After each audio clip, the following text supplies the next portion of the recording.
O noticiário de um clube, quando está mudando de técnico, geralmente é muito movimentado. Nomes que ontem pareciam ser mais fortes, no outro dia já não parecem ser mais. Nomes novos aparecem na pauta. O que a gente falava ontem pode não se concretizar e no dia seguinte fatos novos acontecerem. É o que está acontecendo com esse processo do Inter em procurar um novo técnico. Alguns dias atrás, ou pelo menos ontem, o Diniz era um nome descartado, mas o nome cresceu nas últimas horas, no dia de hoje, nos bastidores. E já existem alinhamentos, tanto do Internacional quanto do staff do Fernando Diniz, em ter um final feliz para esse trabalho acontecer. Será que vai fechar? Quais são os indícios? O Roger Machado esfriou? Bom, você vai precisar ver o vídeo, mas antes disso, eu preciso que você curta o vídeo, tá? Participe aí curtindo o vídeo, se inscrevendo, ativando o sino das notificações para o canal do Lucas Fontes continuar crescendo. A gente chegou a 13 mil inscritos, a gente quer chegar rapidamente a 14 mil inscritos, quem sabe chegar a 20 mil logo logo. Eu conto com a tua ajuda, é claro, se você gostar desse conteúdo. Tá certo? Vamos lá, o nome de ontem era Roger Machado, mas hoje é Fernando Diniz. O que mudou? Então, o Inter está num processo de reuniões, tá? Nomes estão sendo colocados na pauta, tá? E não foi só do Roger Machado, e não foi só do Fernando Diniz. A gente tem informações que foram colocadas por outros colegas e que a gente também confirmou, a gente traçou um nome aqui e ali. Por exemplo, nomes como o do André Jardine passaram pelo processo, mas já foi descartado porque o André Jardine não aceita sair do futebol mexicano nesse momento. O nome do Thiago Carpini a gente já sabe que foi colocado na pauta, mas não foi procurado. Eu conversei inclusive com uma pessoa próxima ao Thiago Carpini que diz o seguinte, ó, ele até tá no radar aí, mas pra gente ninguém ligou ainda, e ele tá feliz no Vitória, então por enquanto não tem nada. E até o nome do Abel Braga chegou a estar na mesa de reuniões. São muitos nomes que são colocados na mesa como forma de ideia para o presidente Alessandro Barcelos. Até o nome do Luxemburgo esteve na reunião, tá? Mas foi rechaçado. Alguns nomes nem passaram pelo crivo, como por exemplo o nome do Cuca. Mas o nome que evoluiu forte hoje foi o nome do Fernando Diniz. E o que deu o start para isso, né? Ou o que deu, digamos assim, um impulso para o nome do Fernando Diniz crescer no dia de hoje é o apoio dos jogadores ao trabalho do Fernando Diniz.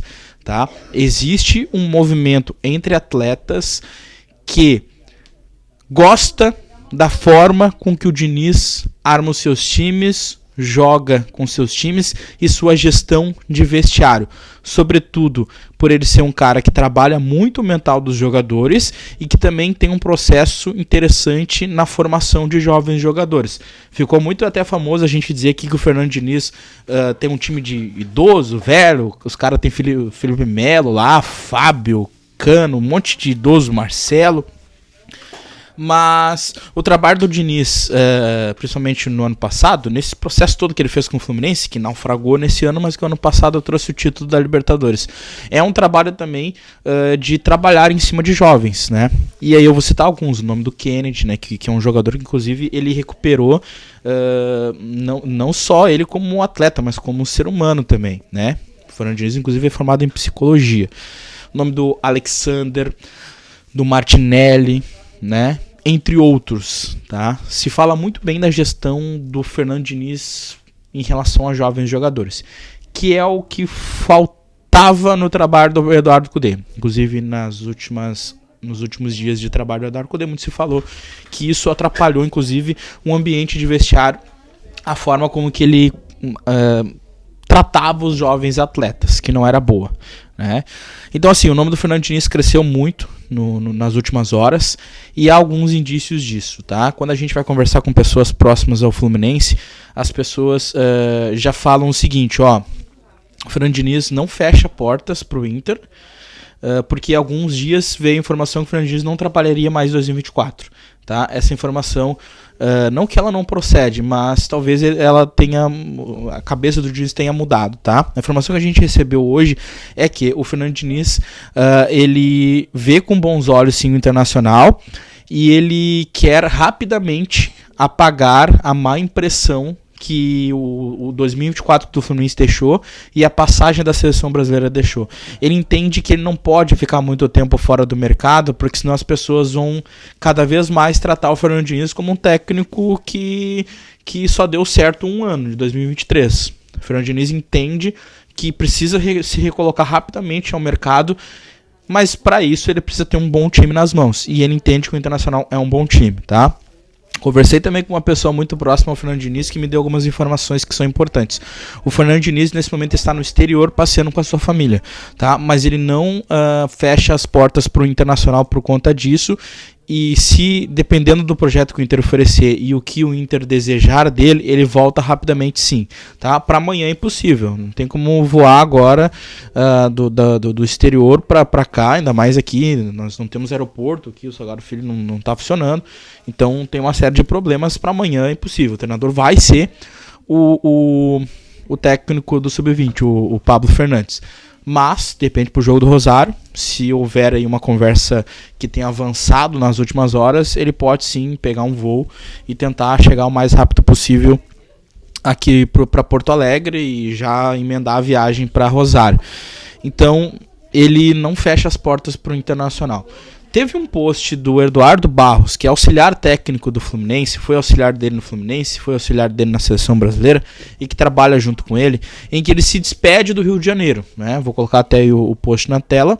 Se despede do Rio de Janeiro e tudo mais. Isso deu um burburinho ali nas redes sociais, os colorados ficaram em polvorosa.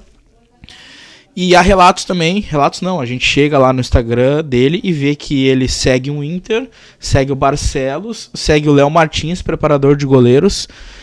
E a galera também ficou assim, começou a seguir os caras, que poderia ser um indício. Eu falei com o Eduardo Barros, tá? Conversei com ele, assim, primeiro ele não quis me dizer se ele tá vindo se ele tá se mudando e vindo para Porto Alegre, e ele me relatou assim, ele não negou que tá vindo pro Inter, tá? Mas também não afirmou, tá? Disse que só não tinha nenhuma informação para me passar. Ele me respondeu, foi cordial, mas disse que não tinha nenhuma informação para me passar. Mas onde há fumaça, há fogo. E o nome do Fernando Diniz cresceu muito. E o do Roger Machado? Esfriou? Bom, vamos lá. Hoje, na Rádio Caxias, o Fábio Pizzamilli, que é o presidente do Juventude, trouxe um relato ali de que tem a garantia de que o Roger Machado vai ficar. Depois o Rondinelli, que é o diretor executivo do Juventude, também trouxe um outro relato aí para a Rádio Grenal, dizendo que ouviu do Roger Machado garantias de que ele ia ficar. Ora, há informações importantes dando conta de que o Inter sim fez um contato com ele, mas que ele só aceitaria conversar após o jogo contra o Juventude. E que o Inter não teria nenhuma garantia se essa proposta seria aceita ou se essa conversa avançaria. Então o Inter foi para outros lados. E esse lado indicou Fernando Diniz, que é o nome do momento, que é o nome que cresceu nas últimas horas. E há relatos de que conversas já estão acontecendo, mesmo que as pessoas neguem. Tá? Há relatos sim de que essas conversas têm acontecido. Bom, gurizada, o Inter joga amanhã. Não sei se você sabe, quando a gente está nesse processo de troca de treinador, a gente fala muito de quem são os nomes, mas o Inter joga amanhã. Hoje o Inter fez o seu último treino após visando o jogo contra o Juventude, comandado pelo o treinador do Sub-20, o Pablo Fernandes, tá? E assim, a informação que eu recebi, tá, é que o Inter não deve promover grandes mudanças para esse jogo da volta, tá? O Pablo Fernandes não pretende fazer uma cirurgia no time, mudar 3, 4 peças, inclusive em relação à formatação tática. De repente uma coisa ou outra pode ser mudada, tá? Um jogador ou outro também pode ser mudada. A formatação tática, de repente, alguma mais sensível pode ser mudada. Mas não é do feitio que treinadores interinos mudem tanto de um jogo para outro. Agora, é um jogo da volta, né? É um jogo que o Inter precisa vencer. Ele pode fazer uma postura mais ofensiva no time, pode promover uma mudança aqui ou outra para tornar o time mais ofensivo, pode, tá? Mas eu estou projetando praticamente o mesmo time que enfrentou o Juventude no jogo da ida, tá? Mas trazendo essa ressalva que é muito difícil, o time ainda não vazou, e a gente nem vai vazar porque é um jogo importante, né?